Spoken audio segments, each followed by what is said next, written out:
Hi guys, this is Aina Shea. Welcome to my YouTube channel.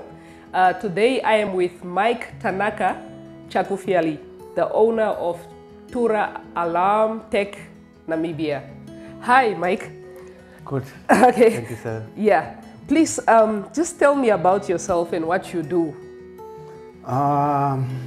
In brief, Anna, my name is Mike Tanaka Chakufiali, as you said. Yeah. Yeah, I'm an engineer now by profession, and I specialize in security electronics. Okay. That ranges from alarms, gate motors, intercoms, Okay. cameras, anything security that has to do with protection of the houses, Yes. offices. Yeah, all security electronics. Everything. Yeah, Yeah, I know Mike as what he's the guy that I call when I want electrical fence. Yes, For all the properties that I've sold or I've done, I call Mike. Please tell us how you started this company or this business. In the beginning, I started like working for the big companies, for the white guys companies. Yeah. Yes. Yeah. From then, I worked I think for 5 or 6 years. Yeah, just being from a junior technician up to a senior technician. Then, yeah, later on when I saw that okay, I fit enough, I've gathered enough knowledge and experience, and I was taught enough. Then from then I decided, okay, let me try to do it on my own self. Okay. Yeah, because I felt like I was so much equipped. Yeah. Then from then, yeah, we started off from our own thing. Yeah, Okay. yeah. So all these things now, did you studied for it, right? How did you go about? What is your qualification? To say the truth, from the beginning, I did not get into the industry with the knowledge of saying I know this thing. Oh. Yeah, so from the initial beginning, I was hired relieving someone who was just off duty. Okay. Yeah, so I had initially with the passion of doing electronics. Yeah. So that just became a get into this industry. Yes. So when I was tested for those few weeks, they saw that I think on that person there's some hope. Or this person is catching up with these things. Okay. Yeah, so instead of taking me back after that person was back from the weekend or 2 weeks that he was off, I got another position, then I remained in the company. Oh, so whilst I was in there, now I'd say, oh, now I have the passion, I now need to develop myself or to strengthen, try now to pick up some studies. Yes. Yeah, in line. Yeah. I had the passion, but I had no papers. Oh, yes. Oh, you didn't have papers? Yeah, so when you I just started, on the job training or what? Yeah, I'm interested in you that. know, like to be called to say, come and help, you know, sometimes it's only to pull the wires. So you just want a handman. Oh, yeah, carry this carry to this. take this, yeah, Okay. helping the technicians. Yeah. Okay. From there. All right. Did you graduate grade 12 and did you go to university or something like that? The beginning was such a dramatic one. Yeah. Yeah, but to say it, I started off when I was in grade 7, grade 8, that I had a passion to say, okay, one of the days when I finish my school or when all goes well, I would want to be an engineer in my life. Yeah, so there was some setbacks when I reached grade 10. Yeah. I managed, like I can't say I managed, I failed my grade 10. Let's say I failed mathematics and English. So it became a blow to the dream that I was you can't be an engineer without those two. Without math, without English. Yeah. But still, I did not drop the fact that I want still to be an engineer. Yeah. Yeah, so I started also doing some other courses aside, doing the electrical installations, those small courses. Okay, that also you you're doing the short courses. Yeah, short courses. So through the universities, I've been listening, you know, there are some short courses that the universities mostly open. Yes. They say, okay, there's a 3-month course, you get a certificate, you do those things. So I took advantage of those things. So I would go to universities and colleges doing those pieces and pieces. So it was just now building up, covering now with what I have failed. Yeah. So with those things, they kept me so busy that I ended up forgetting about the grade 12 story thing. Then with that also, still, you know, this mind of being an engineer, I said, okay, fine. With all these courses that I'm having and the experience that has been working, doing these electronics things, both I have been specializing, I was not all over doing everything. I was just in that which I felt like I feel happy to do this. So you are focused on one thing. Focus on one thing. So you became good at it. Yes, and it was a long time though. Yeah. Yeah, so I remained there. So when later stage when I approached the university, I was not having a proper, or as I said, the English and maths on grade 10. Yeah. And I never attended grade 12. Sure. Yeah. So with those pieces of certificates and the diploma certificates, I approached university. No, this is my area. Has been into it for long, and I studied these certificates and whatever. Yeah. I want to major it, like to take it broader to a degree. Yes. So they said, okay, fine, we can try you. They took me under mature age entry. Ah, yeah, yes. So yes, I think they also have that at NAST, or maybe even UNAM. Yeah, I think it must be still there now. Yeah, it's still there because that's what I used. Yes. So then through that mature age entry, with those qualifications of pieces of what I have been doing, yes, I got a place, and I had to prove myself that I must do better in this. If I fail, then I'm not failing the university, but I'm failing myself. Yeah.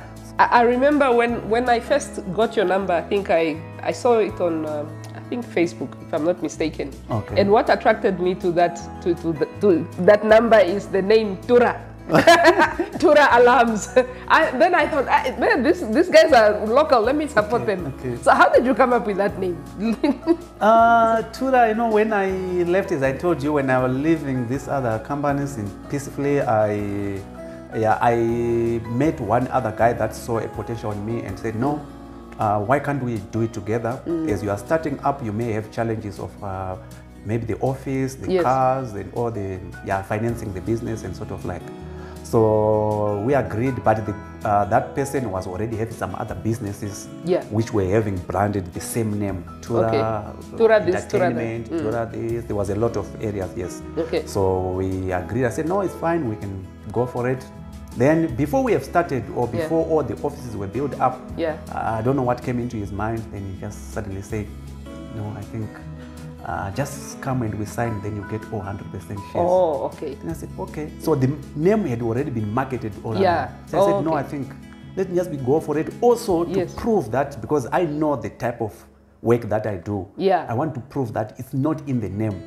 But once you test the name, you find out that no, it's not about the name. It's not about the name. Of work that it's more than that. That is delivered. Okay. All right. Okay. Tell me what are your type of customers? Who do you normally give services? Who are your type of? Is it more residential or is it commercial? Is it? To say that, I don't want to forget my beginning. I had a humble beginning, and I was raised from my customers from the Tura side, in the areas of, So my customers are mixed up. As my business grew, I also got some big companies that also were, trusting on the service that I was offering. So we did not come to a position where we say we abandon the small and try to chase on the big. So we service to any point, even deep in the areas down there, we go there. You go there. And even the big companies, they know us, we always service. We provide our services to everyone. So you are the big companies such as mostly? Like for the moment, we have a contract that we do with MTC. Okay. Yeah, we all over. Last year we've been everywhere, Rundu, everywhere, right around the country. All right. We have been doing also for NBL, Namibia Brewers. We have been also in Tosha doing the electric fence for the game park, where we did, I think, around 54 kilometers of electric fence for the elephants and all the animals. Just to mention a few on the big ones that we recently did, and also on the project that also on the construction of houses. Yes, and it's also you're saying we also have been offering service to people big like you. I know you also gave me very good prices. Like that, What are the challenges that you face when you started your company and during work? I think how there were really a handful of challenges that I had, ranging from, especially if I recall very well, it was major on the transport, because our work or how we do it, we offer service where clients are not the ones that have to come to us. We have to go to their places. So when you have booked up 3-4 jobs in different locations of the town, you have to be there. Maybe you give an appointment to this one. By the time you are delayed with the taxi, sometimes it's raining. At that time, you don't have transport. You don't have a car. Yes. Okay. And you must be always with the ladder, because we deal with the roofs, going to the ceiling, going to the roofs and every higher points. So you'll be having a lot of things. Yeah. So without a car, it was really a challenge. I missed a lot, and some clients, I lost even a lot of clients. Some they lost even hope in me. Yes. Some are angry. You are delayed at this site, on this site, and then you can't go there. You can't go the and other you can't one. explain yourself. Yeah, then some of the reasons to some they were not vibe to say, no, you can't tell me that is your own issue. Yes. Yeah. So that is the first challenge. The second challenge was more about trust. Yeah, because when you're dealing with the security, you're dealing with people's, that's where the attention of people, that's where there's their attention, their heart. Yes. People works to develop, to have properties, to have all things that are valuable. And your job requires you to go into their bedrooms, into any room, any area of the place. So you need to be trusted. Yes. So if you are not known, or if you are not referred by a person who is closer to that person, definitely it was a challenge. I was helped much because of when you have the love and you are interested, when you are doing whatever that you are doing, you are so happy in doing it. Yeah. So every time I was doing, the job was not difficult much for me. So when I do a job, I do it with all of my heart. Yes. When I do a job to one person, they feel help, and the other one hears there, they refer to say, no, there's a guy who did it for me. No, you can and take it was this good. guy. Yeah, so I moved through the quality of work that I was doing. I felt so happy to say, at least I'm known of a person that fix things that does not break. Yeah. Though I don't get money, but at least I have my people at heart. Yes. So I want you to encourage somebody who maybe has gone through or is going through the same challenges that you have faced. There are few major poles that supports the pillar to stay long, because the mission is not just to grab money and run out of the industry. Yes. You need to stay long in the industry. Yeah. So the major thing is discipline in a person is the major key to everything before you start anything. You need to have like a position where you can instill discipline in yourself. Yes. And second thing is to do things that you like, not things that are paying at the moment. Because if you do things that you are paying at the moment, you are going to be toiling.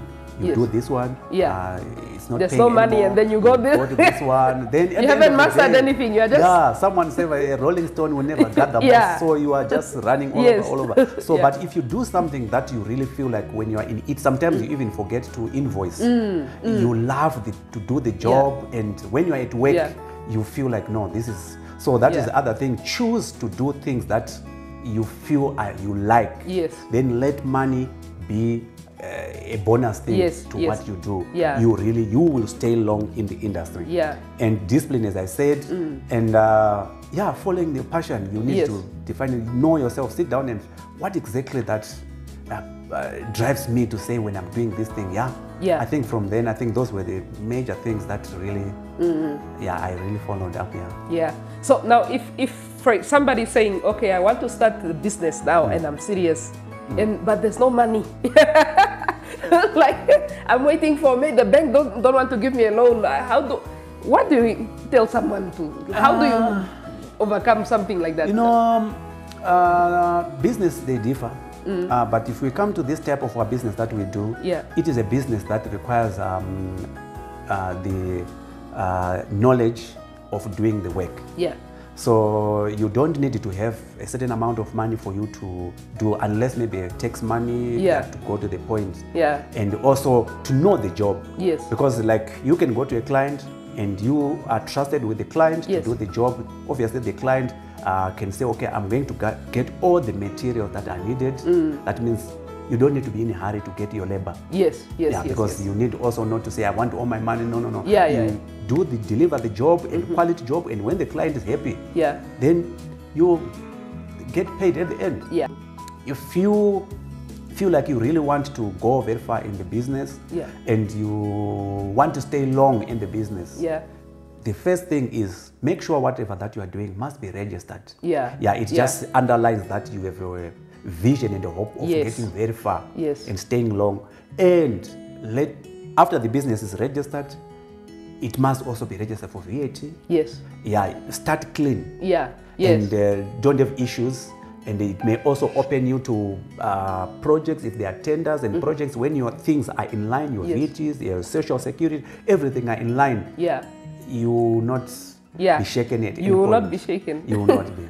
Yeah. Some they say, okay, fine, on that point, that last point of capital. Yeah. Some they say, okay, I don't have capital. Yeah. At the same time, I don't have the knowledge, or I don't know what is to do. What is it that I have to do? Yeah. We have some, we also went through it where you can volunteer.